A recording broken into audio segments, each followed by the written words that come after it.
कसं असतं ना मुलींचं लग्न झालं की मुलींना आजारी असू द्या काही असू द्या त्यांचं काम काही चुकत नाही.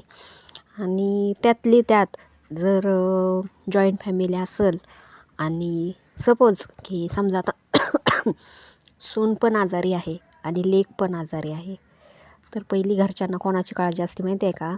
लेकाची काळजी असते. सुनेची काळजी घेणारे ना क्वचित असतात, सुनेची कधीच काळजी नसते. तसंच आज माझ्या बाबतीत पण तेच झालेलं आहे. मी आजारी होते, माझा मुलगा आजारी होता, माझे मिस्टर पण आजारी होते. पण माझ्या घरच्यांनी सगळ्यांनी माझ्या मिस्टरांना विचारलं, माझ्या मुलाची काळजी घेतली, त्याला विचारलं. पण सून म्हणून की बाबा तुला काय होतं आहे, तुला काय त्रास होतो आहे, अजिबात नाही.